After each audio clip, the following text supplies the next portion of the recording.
Hello, everybody. Welcome to KBR Sports, the best sports talk show of your 24-hour day. I'm your host, Nigel Patterson. It's going to be a lonely show, just me and all the listeners today. Brendan is absent today. Send him some get well wishes if you can on Twitter and any kind of social media that you follow him on. But we have a pretty jam-packed day today. But before I get into that, please remember you follow us on Spreaker, YouTube, iTunes, and SoundCloud. Follow the social media, KBR Sports on Twitter. Leave us, we tweet out when the show is going to begin. If you have any phone calls, if you want to talk on any topics, call at number 571-991-0566. So, as I was just saying, we have a pretty jam-packed day today. NFL's most infamous man, Roger Goodell, is going to get a 5-year extension. So we're going to talk on that a little bit. LeBron James being talked about going to New York instead of Los Angeles by Blake Griffin, as well as Blake Bortles and the struggles he's having in Jacksonville. And should they look for a new quarterback? Should they ride out the season with them? We'll hop in on that. And finally, we'll round it out with the Lakers charged with by the Pacers that put in for tampering charges against the Lakers. We'll talk about what the process would be, what kind of fines, what kind of punishment the Lakers could have, and do they even have a case against them?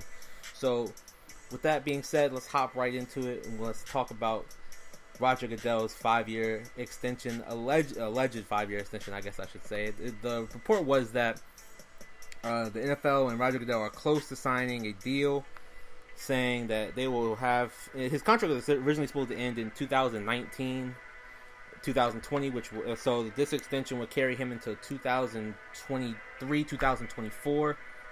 And one of the main points of that of the extension is that his now pay is not being filed publicly, so we can't see how much he made. Like how we saw he made $212 million for his first 10-year deal. So this year is going to be his next contract will be kind of more closer to the NFL, so we don't know how much he'll be making. But this to me wasn't a big surprise. As much as the fans hate Roger Goodell, as much as the players hate Roger Goodell, as much as people think that he's ruining the league or is dragging the NFL down, I mean, by all means, he's just built the NFL into a bigger thing than it was before. I mean, when he first came in 10 years ago, it was a $6 million business. $6 billion business. And now it's a $14 million, I think was $14 billion the final year that they just passed through. So, I mean, more than 50% growth within 10 years. And you look at the owners, I mean, you look at their franchise, the average franchise in 2006 was $1 billion. Just across the NFL. Now that's jumped up to $2.3 billion is the average. So, I mean, you talk about he's just lining the owners' pockets with money. I mean, I don't see any reason. Sure, Robert Kraft may not like him, but I mean, and Jerry Jones is angry at him, I guess, right now. But I mean, at the end of the day, you still have 30 other owners that are still, thanking, and even those two, I mean, they're still thanking Roger Goodell for the work he has done in terms of helping them keep the NFL the most popular sport in the U.S., as well as continuing to grow it. And even going past that, you look at the 2011 CBA and the work that he did to increase reduce risk for them. You gotta remember, draft picks before just got paid however much they felt like they were deserved, and now in the 2011 CBA, he came in. He curbed that and made it so I think Cam Newton got half the guaranteed money that the pick before him had gotten. He reduced the amount of holdouts since 2011. I mean, all that money just goes right back to the owner. That's just free money. That's money that goes back into them. So the revenue split, it was closer to 50-50. That got cut back to 47-53 around there for owners, in favor of owners. So, I mean, you look at it, as much as the fans don't like him for, he dragged Tom Brady's name through the mud. He's not handled the Ezekiel Elliott properly. So far, the Ray Rice, the whole shenanigans that went on with that.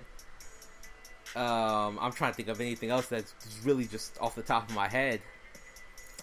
I can't think of any other major thing he's done, but I mean, those were things that kept. I mean, the Ray Rice situation. I mean, he had feminist groups calling to get him call for his resignation. The Tom Brady had fans calling for his resignation, and he's continued to maintain strong. But and the main thing is that those people call for his resignation, but they still continue to watch the NFL. Even last year, the viewership was down, but that was mostly contributed to the Colin Kaepernick situation. And we'll see how this goes again this year. If NFL ratings take another hit again, we'll see if he actually steps in and decides to make them stand for the anthem and implement some kind of rule or fine or suspension if they decide to continue to protest, sit, in Malcolm Jenkins' case, raise a fist. But at the moment, I mean, even that's not done enough to slow down the juggernaut that is the NFL. But all in all, hold on 1 second, keep the phone a little slow. And it's not even going into the fact of they've given off the appearance, as well as another thing that goes into his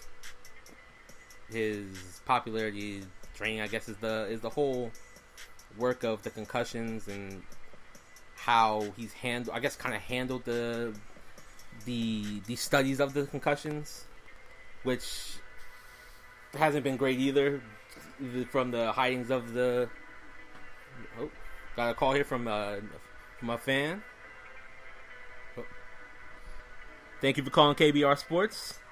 What's up? What do you want to talk about today? What we got?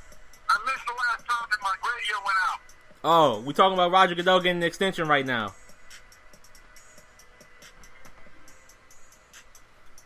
No comment. I feel like he's the worst commissioner that the NFL has had in the last 30 years. I feel like the NFL has become a no-fun league in general. So I feel like it's all politics at this point in the NFL.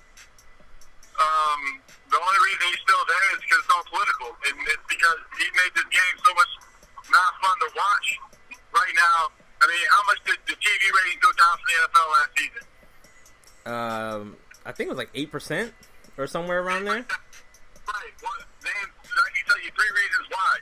They can't hear anymore. Everything's a black. And then back, we'll just take it back to the 70s. And then we'll take it back to the 90s.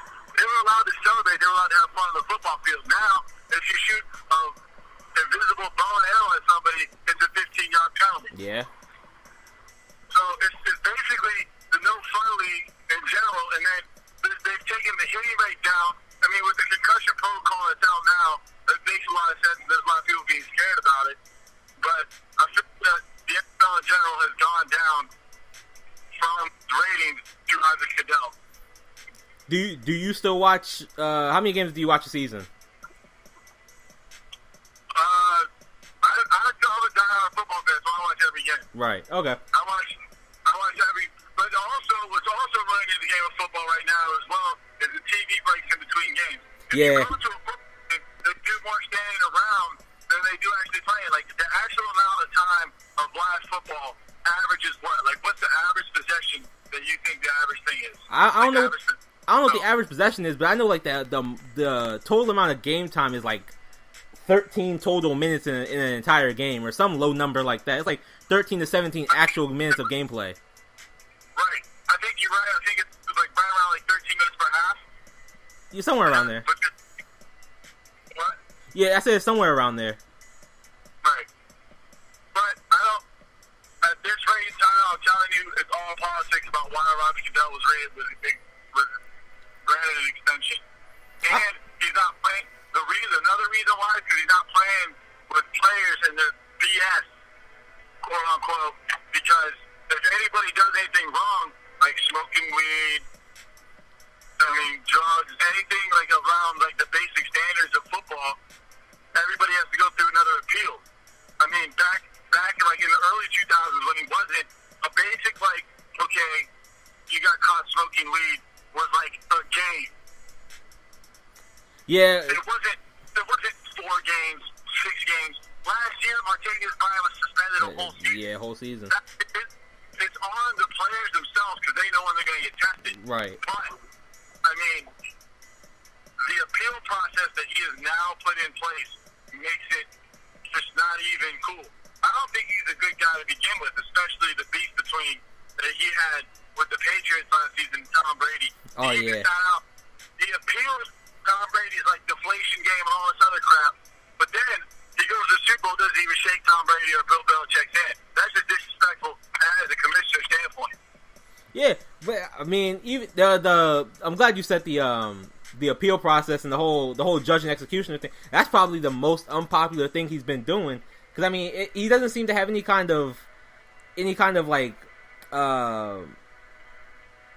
he doesn't have any pattern he follows. Like, it just seems to be a random set of, oh, you're suspended 1 game, you're suspended 6 games, you're suspended 4 games, you're a season. It doesn't seem like there's any rhyme or reason to how long these suspensions are. Also, the fine process that he's put in as well. Yeah. For, like, hits to the head. James Harrison, when Roger Goodell first sent him to the league, like, the league, I think it was like his second year, when he was instated, James Harrison had over, like, what was it, $500,000? I know he had a ton. I don't have it up, but I know he was leading the NFL for a little while, and it wasn't even close. Because he's hitting people. Like, I don't understand it. It's football. You're supposed to get hit. Yeah, but that was right when the studies were coming out, wasn't it? What? That's right when the NFL, the concussion was right. The studies were starting just to come out at that point, and they were cracking down on everything at that point. If you remember, James Harrison was on the cover knocking that kid out from the Browns, the wide receiver. Yeah. Then that's like when that was on the cover of Sports Illustrated, and then the concussion movie came out like a month later. Yeah. So I mean, yeah, that's just bad timing for James Harrison because he just got caught in the middle of the crackdown. I mean, it's not only James Harrison though. I mean, it's everybody else in the NFL who takes the Terrell Suggs, anybody, and you can't touch the quarterback now. Oh no, you can't do that at all. Think about it. Think about when Lawrence Taylor hit Joe Theismann. You think they'd be able to do that today? No. No. Exactly. The it's so fun league and no one wants to watch it. And he also implemented the fine process on the whole celebration policy. Sorry, say that one more time.